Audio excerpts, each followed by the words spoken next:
পানীয় জলের অভাবে গ্রামবাসীর ক্ষোভ বাড়ছে। প্রতিশ্রুতি মিললেও জল পৌঁছায়নি এখনো গ্রামে। পুকুরে নোংরা জলেই চলছে জীবনযাপন। এডিসি ভোট বয়কটের হুঁশিয়ারি দিলেন গ্রামবাসীরা। দীর্ঘ কয়েক বছর ধরে পানীয় জলের সমস্যায় ভুগছেন গ্রামবাসী। ঘটনা কাঠালিয়া ব্লকের এডিসি ভিলেজের অন্তর্গত কালীখলায়।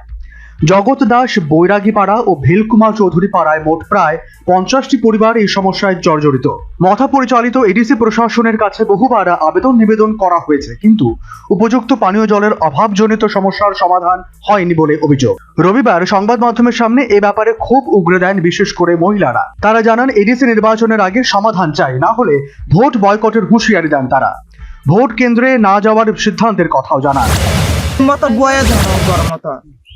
জল নাই, রাস্তা নাই, কি বুট দিব, কারে বুট দিব?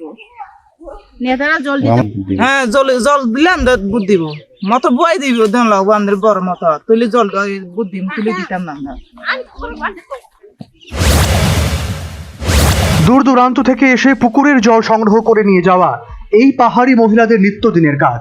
এই নোংরা জল পান করে তাদের দৈনন্দিন জীবনযাপন। কয়েক বছর আগে বাড়িতে পাইপলাইন করা হয়, কিন্তু সেই পাইপে আজও জল আসেনি। বহুবার অভিযোগ জানিয়েও লাভ হয়নি, এমনটাই জানালেন স্থানীয় এক গৃহিণী।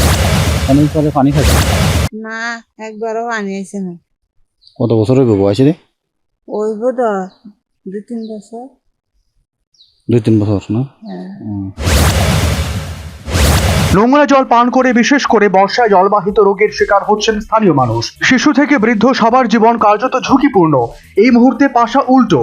এডিসি আসন্ন পানীয় জলের অভাবজনিত সমস্যায় গ্রামবাসীর ক্ষোভ। প্রতিশ্রুতি মিললেও জল পৌঁছায়নি এখনো গ্রামে। তাই এবার এডিসি ভোট বয়কটের হুঁশিয়ারি দিলেন গ্রামবাসী।